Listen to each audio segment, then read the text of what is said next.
warahmatullahi wabarakatuh. Waalaikumsalam warahmatullahi wabarakatuh. Pada kesempatan siang ini, Bu Wiwi akan memaparkan tentang PTK yang telah disusun untuk memenuhi tugas PPG 2020, tahun 2020 maksudnya. Monggo, silahkan Bu Wiwi bisa langsung dimulai. Ya, terima kasih Bunda Ulil atas waktunya. Assalamualaikum warahmatullahi wabarakatuh. Waalaikumsalam warahmatullahi wabarakatuh. Alhamdulillah, hari ini saya akan berbagi sedikit tentang PTK yang sudah saya susun, yaitu judulnya tentang upaya peningkatan kemampuan kognitif anak usia dini, usia 5-6 tahun melalui media bermain maze di TK Mutiara Anak Soleh, Sukodono, Sidoarjo.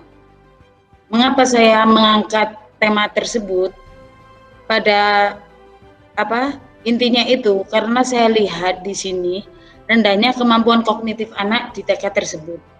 Dari rendahnya itu ternyata saya lihat karena di sini suasana pembelajaran di kelasnya itu cenderung monoton dan kurangnya partisipasi peserta didik dalam kegiatan pembelajaran. Dan pembelajaran yang dilakukan itu masih belum menggunakan media pembelajaran yang menarik buat anak-anak. Dan selanjutnya ada juga dari strategi pembelajaran yang belum tepat.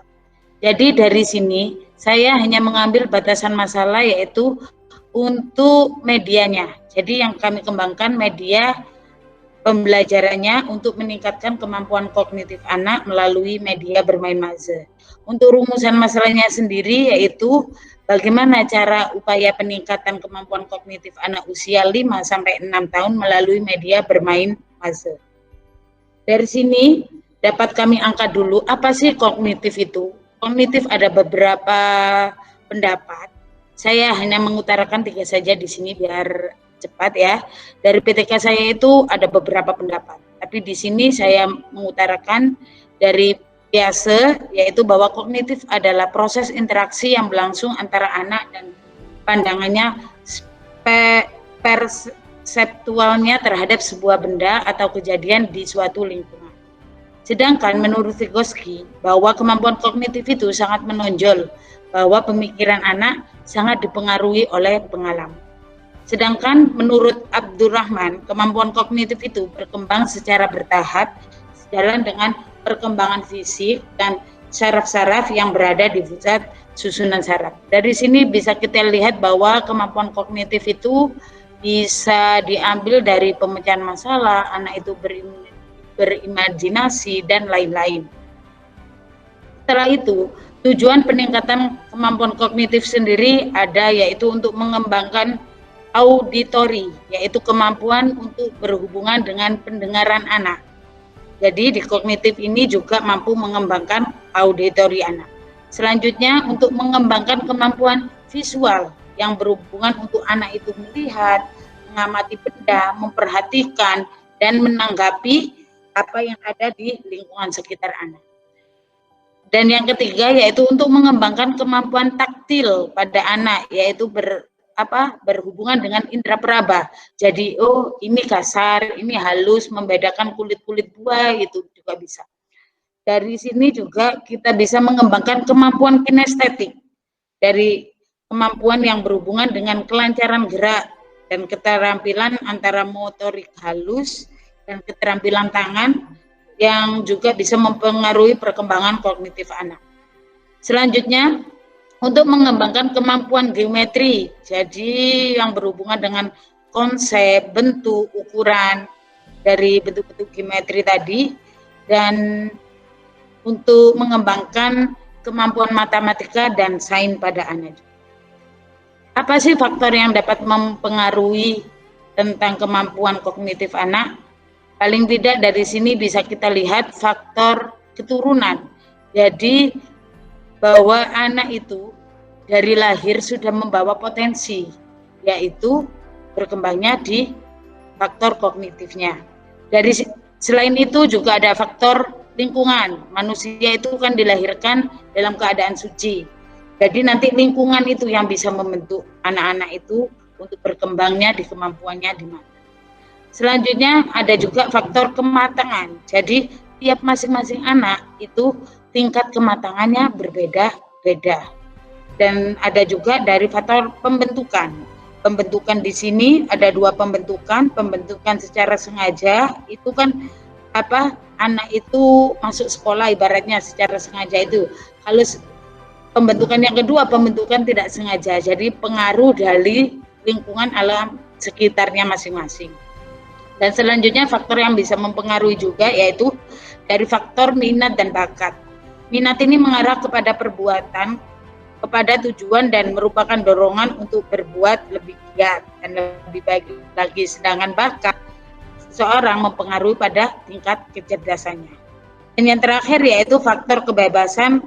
Di sini anak itu diberi kebebasan untuk memecahkan masalah, untuk memilih sesuatu yang disukai. Jadi itu juga yang bisa menjadi faktor yang mempengaruhi kemampuan kognitif anak.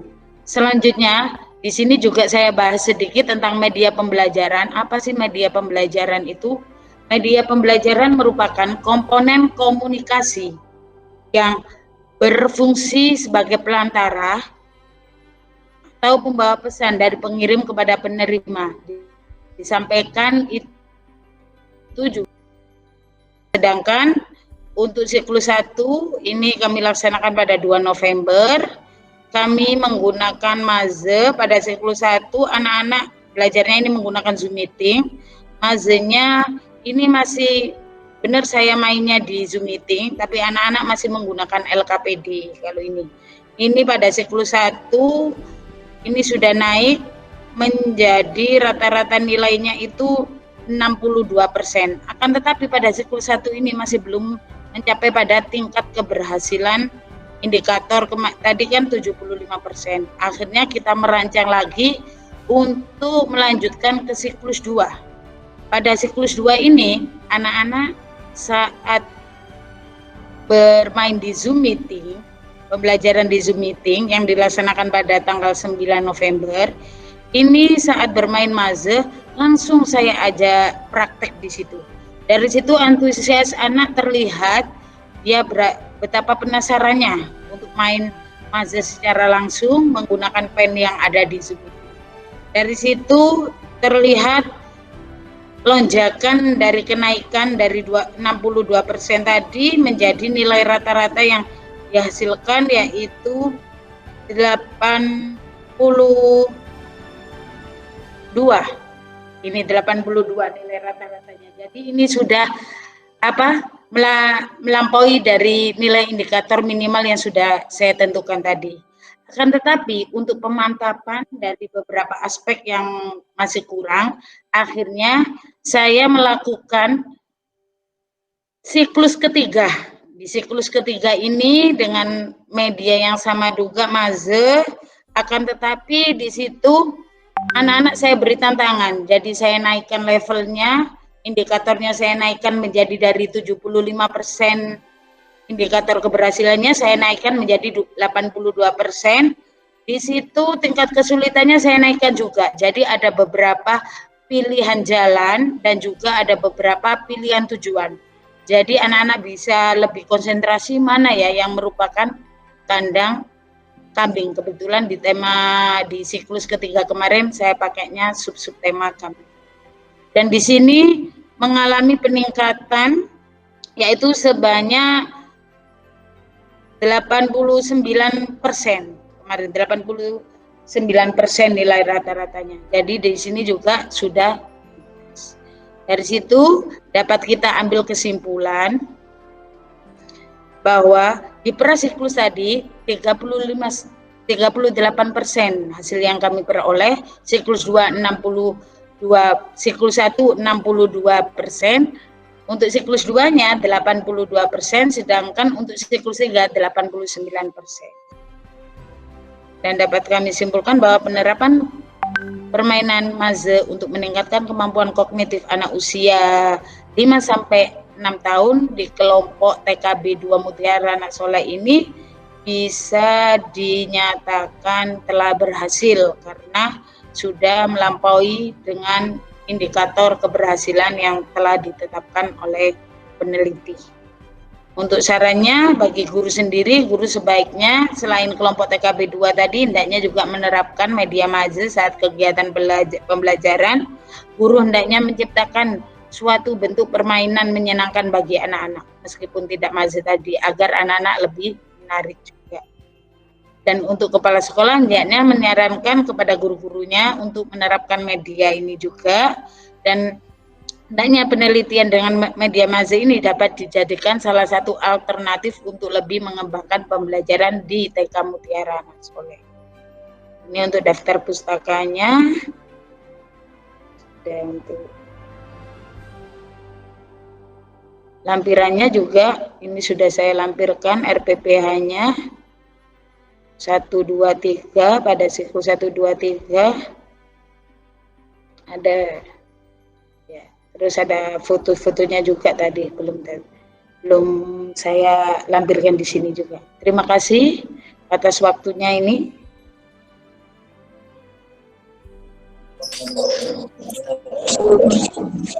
Ya, saya akhiri. Assalamualaikum warahmatullahi wabarakatuh. Waalaikumsalam warahmatullahi Waalaikumsalam warahmatullahi wabarakatuh. Baik, itu tadi pemaparan dari Bu Wiwi tentang PTK yang telah disusunnya. Semoga bermanfaat untuk kita semua. Amin. Kegiatan ini mari kita tutup dengan bacaan hamdalah bersama-sama. Alhamdulillah. Amin. Sekian dari saya. Wassalamualaikum warahmatullahi wabarakatuh. Waalaikumsalam warahmatullahi wabarakatuh.